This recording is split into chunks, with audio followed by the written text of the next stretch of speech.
Voilà, bonsoir mesdames, mesdemoiselles, messieurs, bonsoir, Nabilaï Kamara depuis Bruxelles, cher compatriote guinéen. J'espère que vous êtes là pour ce direct avec un thème d'information d'actualité. Alors, il est bien question, en fait, disons, un thème relatif, disons, aux arrestations, disons, à la disparition, on peut dire ainsi, moi je dirais aux arrestations de certains leaders du FNDC, chers compatriotes guinéens. Alors, mon thème est le suivant. Alors, un communiqué des amateurs, celui du parquet général de Conakry, oui, communiqué relatif, disons, aux arrestations des membres des leaders du FNDC. Je dirais un communiqué plein de contradictions, en fait, paradoxes, d'incohérences, chers compatriotes guinéens. Voilà, donc c'est mon thème d'information axé sur ce communiqué du FNDC, n'est-ce pas, chers compatriotes guinéens? Très bien, pour commencer, chers compatriotes guinéens, j'espère que vous m'entendez, vous pouvez donc me le signaler, si vous m'entendez, chers compatriotes guinéens, avant que je ne continue. Très bien, chers compatriotes guinéens. Alors, vous me le signalez, s'il vous plaît, si vous m'entendez. Voilà, très bien.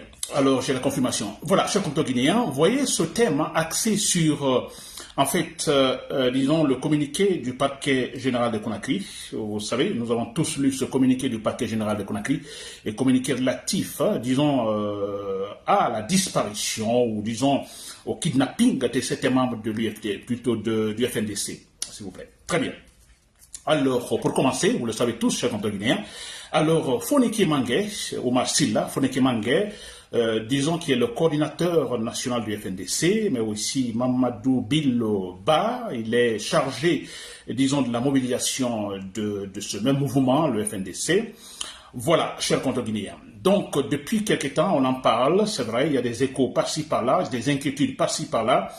On s'est dit quelque part, bon écoutez, c'est devenu une habitude, ces gens-là sont toujours arrêtés, alors parce qu'ils défendent des causes nobles, chers compatriotes guinéens. Très bien. Alors, je dis bien, c'est parti loin. On a même entendu, en fait, un activiste défendre, donc, dans une séance, donc, de la CEDEAO, défendre ou parler de cette situation, en fait, des leaders du FNDC arrêtés à Conakry.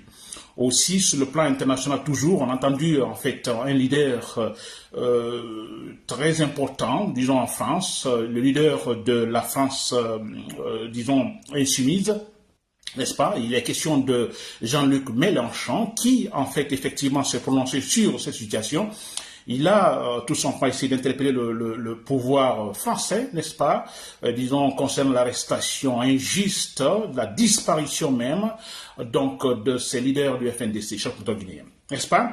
Alors, bon, voilà, on en parle par-ci, par-là, et c'est normal. Bon, voilà, chers compatriotes guinéens. Très bien. Et tout de suite, voilà que apparaît ce communiqué du parquet général de Conakry, n'est-ce pas? Alors, il y a ce communiqué donc qui apparaît, je dirais, pour moi c'était surprenant d'ailleurs. Alors, ce communiqué, que dit ce communiqué? Alors, ce communiqué, je ne veux pas lire texte, je ne veux pas lire ici, bon, je vais essayer textuellement d'expliquer. Alors, ce communiqué, d'abord, dans ce communiqué, on a le procureur général, hein, donc qui s'inquiète, qui dit donc avoir appris que en fait des informations circulent par-ci par-là, donc à Conakry, parlant de la disparition, de kidnapping, donc de certains citoyens guinéens. Il cite même les noms dans ce communiqué. Il y a donc un militaire, je crois 2 militaires. Il y a un certain colonel C.C. Célestin Bilivogui. Il y a aussi, disons, un sergent-chef. Hein. Il est question des chèques, d'un certain cheikh Souma, je crois, Moussa Souma, qui est arrêté, qui, en fait, voilà, selon le communiqué du procureur général, qui a disparu. Alors, on parle aussi de Omar Silla Foneke Mangué du FNDC et aussi de Mamadou Billo Ba. Très bien.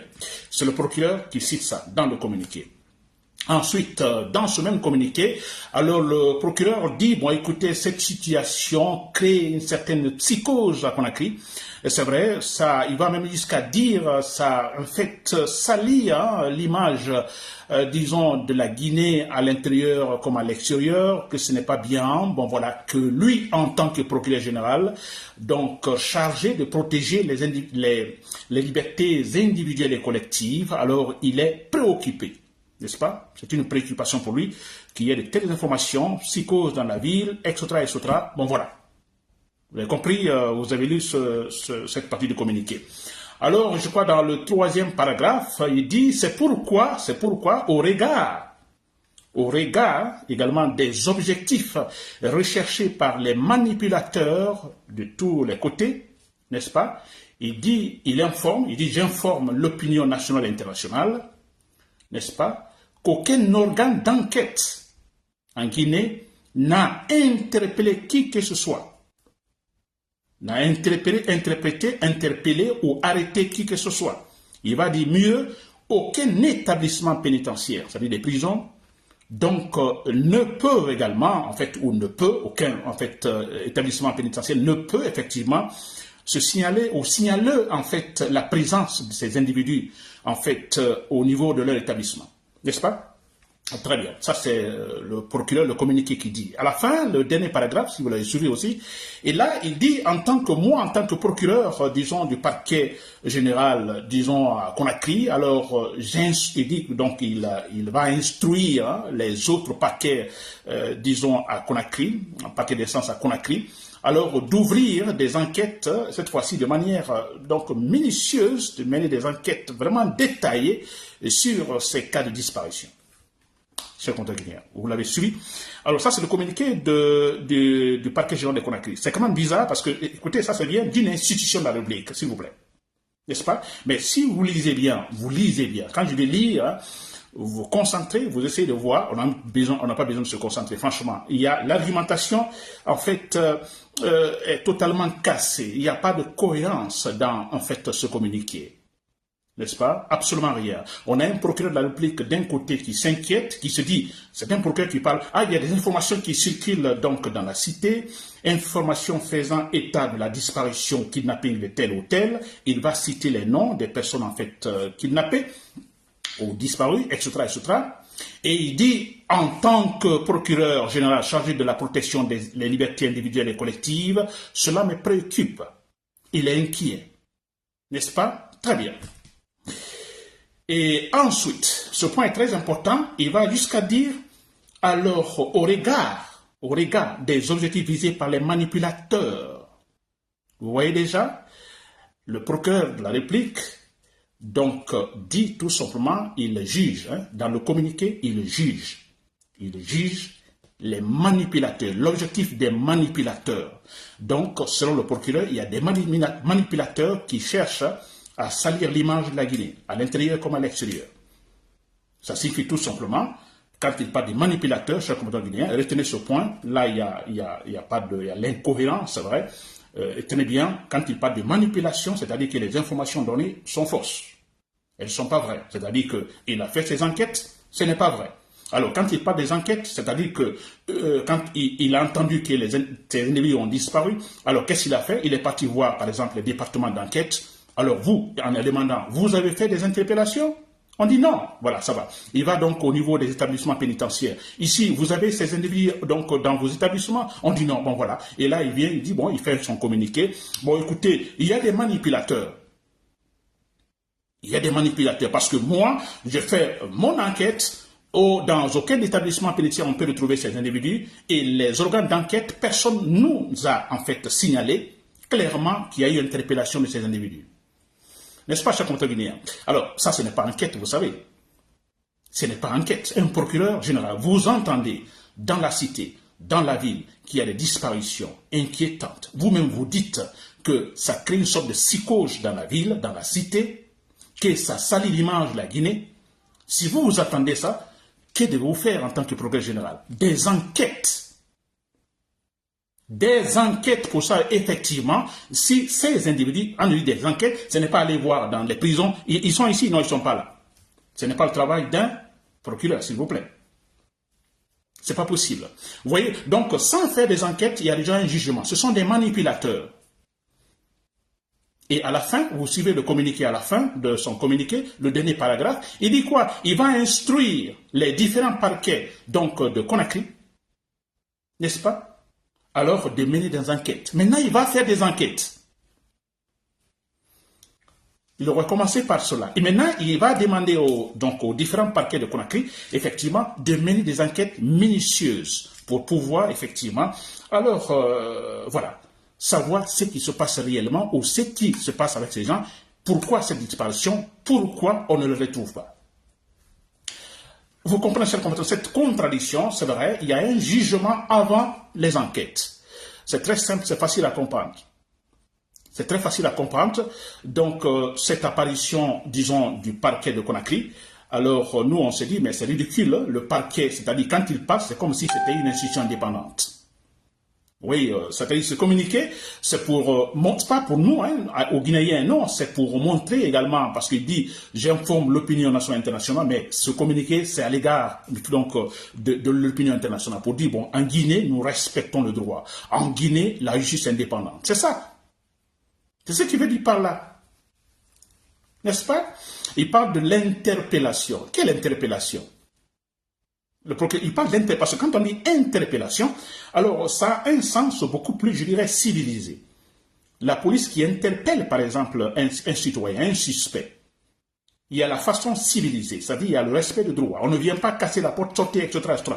Il y a, en fait, disons, une procédure qui est suivie.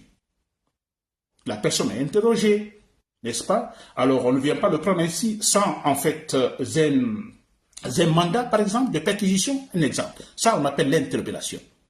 Alors, on peut poser la question donc au procureur, interpellation en Guinée, depuis quand cela? Depuis quand l'interpellation en Guinée? Hein? Est-ce une institution indépendante? Parce qu'il veut donner, en fait, il veut donner cette image que c'est une justice indépendante en Guinée. Quand Saliba Coulibaly a été arrêté, il a été kidnappé, n'est-ce pas? D'accord, on passe tout ça, il a été jugé dans la précipitation. Alors la justice a donc déclaré que voilà, il est condamné à 5 ans de prison, je crois. Après le jugement, il doit aller en prison, n'est-ce pas? Il doit aller en prison. Alors je me demande où était-il ce procureur général, n'est-ce pas, pour faire un communiqué en disant, bon écoutez, nous sommes inquiets parce que le général Saliba Coulibaly qui a été jugé, en fait, n'est pas allé en prison, mais plutôt dans un bunker à la présidence. Nous savons tous qu'il n'est pas allé en prison, à la maison centrale. Et c'est là-bas qu'il devait aller. Il n'est pas allé. N'est-ce pas? Ailleurs, là où il ne faut pas. Pourtant, il y a eu un jugement. Le jugement, il est condamné. 5 années de prison, il doit aller à la maison centrale. Non, il est allé ailleurs. Un lieu inadapté pour effectivement, en fait, pour tout simplement, en fait, voilà, faire appliquer la sentence, ou purger la sentence. Où était-il ce procureur général? Pour lever la voix, parce qu'il nous montre ici qu'il est une justice indépendante, pour dire, bon écoutez, nous sommes inquiets, un communiqué en haute voix, intelligible voix, en disant, bon écoutez, non, ce n'est pas le cas, nous sommes inquiets, tel citoyen a été condamné, mais il n'est pas en prison, il est ailleurs, il n'est pas dans un établissement pénitentiaire. Et on entend le procureur dire maintenant aujourd'hui, bon écoutez, alors on est parti voir dans les établissements pénitentiaires, alors non. On ne signale pas la présence de ces individus. Mais c'est quand même incroyable, n'est-ce pas? Qu'on ne signale pas. Mais écoutez, c'est une habitude en Guinée. Il fait comme s'il ne sert absolument rien. Les forces spéciales, en fait, kidnappent les gens sont arrêtés. Il n'y a pas d'interpellation ni rien. Ils ne sont pas, en fait, allés dans un établissement pénitentiaire. Ils sont partis ailleurs où ils sont torturés. N'est-ce pas? C'est ridicule ce communiqué. Mais je vais vous dire pourquoi ce communiqué, chers compteurs guinéens. Pourquoi ce communiqué? Voilà. Alors, c'est simple, le parquet, écoutez, comme ce n'est pas en fait une institution indépendante, dépend de la présidence, c'est clair. Toutes les décisions viennent de la présidence. Ce communiqué vient de la présidence, c'est clair et net, n'est-ce pas? Alors, bon voilà. Et ce qui signifie, bon voilà, c'est clair que ce n'est pas facile. Hein? Bon, qu'est-ce qu'il peut dire, lui? Si lui-même il n'est pas libre, cher Guinéen. Très bien. Alors, ce que moi je vais dire ici, pourquoi ce communiqué? Alors, il est question d'essayer de créer une sorte de confusion, n'est-ce pas? Confusion au niveau, en fait, de tous ces gens qui se battent pour le processus démocratique. Parce que, vous le savez très bien, que, voilà, Mamadi Doumbouya avait dit très clairement qu'à la fin de cette année, voilà, c'est la fin de la transition, de toute façon, il doit quitter. N'est-ce pas? Il doit quitter, mais nous remarquons très clairement que non, il ne quittera pas, donc il est en train de mentir. N'est-ce pas? Et cela dit, nous allons manifester, il y aura des manifestations, on s'est dit, ce jour-là, il quitte, ou bien voilà, qu'on a crié dans l'instabilité totale, chronique. Donc des manifestations sont prévues à l'extérieur, en Guinée comme à l'extérieur. Le FNDC d'ailleurs a fait des communiqués à propos des manifestations en Guinée et à l'extérieur, par exemple ici au mois d'août, ici à Bruxelles. N'est-ce pas? Très bien. Et le pouvoir apprend cela. Le pouvoir a appris cela, alors qu'est-ce qu'il faut faire? Il faut étouffer le mouvement. Il faut étouffer le mouvement. Voilà pourquoi ils sont arrêtés. Fonike Mangé, Omar Sila, Fonike Mangé, Mamadou Bilo, et ils n'ont pas été pris, disons, en flagrant délit. Absolument rien. On aurait dit, bon, écoutez, ils ont en fait essayé de manifester, comment il a été arrêté à un moment donné. On disait qu'il avait fait une sorte de regroupement chez lui, des réunions, etc.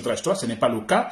Alors, vous voyez, chers compatriotes guinéens. Mais le but ici, comme je le dis, alors, il est question de nous mettre dans une certaine confusion. Le but, maintenant, on dit, on va manifester, donc, si Mamadi Doumbouya ne quitte pas, fin décembre, la fin de cette année. C'est l'objectif. Maintenant, ils vont arrêter Fonike Mangé, n'est-ce pas? C'est une façon, effectivement, voilà, de couper la tête s'il faut. Même si nous savons que ce n'est pas possible, mais c'est très important parce qu'il est question du coordinateur national du FNDC, Fonike Mangé, et de l'autre chargé, disons, de la mobilisation du FNDC. Donc, ce sont deux leaders importants du FNDC. En les arrêtant, alors, c'est une façon de démobiliser les citoyens. N'est-ce pas? Très bien. Mais alors, pourquoi créer la confusion? Le communiqué sort, ah, nous ne savons pas. Vous dites qu'ils ont été kidnappés, nous ne savons pas. Ils ont disparu, nous ne savons pas. Nous avons regardé. Non, de toute façon, ça veut dire que ce n'est pas le pouvoir. Ce n'est pas la junte militaire, nous ne savons pas. Vous voyez cela. Alors, parce que s'ils disaient, par exemple, bon, si c'était clair, par exemple, ils avaient été arrêtés ou ils sont arrêtés par, disons, la police, alors nous savons en ce moment qui les a arrêtés et où ils se trouvent aussi. Hein? Comme antérieurement, on aurait dit, donc, ils sont dans telle prison, ils sont dans tel établissement pénitentiaire, etc., etc. Donc là, c'est simple, la lutte s'oriente vers là et nous dénonçons le pouvoir, il faut les libérer, il faut les libérer. Parce que là, il y a en fait une précision. Nous savons où ils sont, qui les a arrêtés. Maintenant, ils créent une confusion. Alors, nous ne savons pas, en disant quoi, nous ne savons pas qui les a arrêtés. Ça change les données. C'est-à-dire, maintenant, on va se battre pour savoir qui les a kidnappés. Où sont-ils? Au lieu de directement d'aller vers celui qui les a arrêtés, où ils sont en prison, faire en fait une sorte de tapage national et international pour les libérer. Mais non, on ne sait même pas. Donc on va se battre maintenant, on oriente le combat, n'est-ce pas, vers qui les a arrêtés, où sont-ils? Et vous voyez ce qui se passe maintenant, certains pensent qu'ils ont été tués. C'est le but visé par ces gens. On dit, ah mais bon, si on ne sait pas qui les a arrêtés, alors c'est grave, sûrement ils ont été tués. Et c'est un communiqué du parquet général. Ils ont été tués, ça c'est vrai. N'est-ce pas? C'est ce qu'ils veulent. Même si, non, ils ne peuvent pas les tuer. Là, je vous assure, Mamadi Doumbouya n'a pas encore porté ce pantalon de tuer ces gens, ces activistes-là. Non. Mais le but, c'est cela, de créer cette sorte de psychose en nous, cette fois-ci. Vous voyez, ça a un peu désorienté, en fait, disons, l'opinion. Au lieu de dire, bon, écoutez, Mamadi Doumbouya, tu les as arrêtés, il faut les libérer. Non. On n'a plus ce temps, ce n'est plus là, mais écoutez, mais qui les a arrêtés? Oh, maintenant on est inquiet. Si ce n'est pas Mamadi Doumbouya, si c'est pas, il y a un procureur qui parle, alors finalement c'est grave. Mais c'est ce que les gens disent maintenant, ils ont été tués, on a peur, voilà, ce qui est arrivé à Tsadiba et ainsi de suite. C'est le but visé par le pouvoir. Et ça aussi c'est pourquoi, c'est finalement toujours casser le mouvement vers la fin de cette année. Le but visé, c'est cela. Donc nous, on va maintenant, d'ici décembre, on va se battre maintenant, savoir, mais où est Fonike Mangé? Mais qui les a kidnappés? Oui, nous sommes désorientés. C'est le but visé par Mamadi Doumbouya. Il n'y a pas autre chose, c'est clair et net. C'est pas intelligent, c'est vrai, c'est pas intelligent parce que le procureur lui-même dit, le fait seulement de dire qu'il y a une disparition de ces individus, ça crée une sorte de psychose, d'ailleurs l'instabilité déjà dans le pays. Vous voyez, alors l'instabilité sera connue finalement si jamais ces gens-là ne sont pas relâchés. Mais c'est le but, cher compatriotes guinéens. Mais voyez, tout simplement, voyez maintenant, tout le monde est inquiet. Oh, c'est pas possible. Oh, on a peur. Oh, ils les ont tués. Mais c'est pas vrai. C'est pas vrai. C'est pour casser le mouvement qui se prépare pour pouvoir en fait empêcher Mamadi Doumbouya d'aller au-delà du délai prévu, c'est-à-dire la fin de cette année. C'est tout, chers compatriotes guinéens. J'espère que vous m'avez compris. Donc c'est cela, Nabilaye Kamara depuis Bruxelles, ce qu'il faut faire, chers compatriotes guinéens. Pas d'inquiétude, je vous assure, moi je vous le dis très clairement, à 100%, je suis la logique de raisonnement. N'est-ce pas? Je suis la logique de raisonnement, je n'ai pas des informations, non, je suis la logique de raisonnement, n'est-ce pas? Faites ces analyses-là. C'est pas possible, c'est impossible qu'ils puissent tuer Fonike Mangué et Mamadou Bilo. C'est pas possible, c'est impossible. Parce que ce sera une sorte de suicide pour Mamadi Doumbouya. Mais il va les retenir, il les retient juste avec l'espoir de casser le mouvement, ce qui sera importantissime à la fin de cette année pour en fait l'empêcher d'aller au-delà du délai de son engagement pour finalement concernant la transition. Voilà, chers compatriotes guinéens. Donc c'était Nabilaye Moussa Kamara depuis Bruxelles. Merci pour l'écoute et voilà, bonne soirée.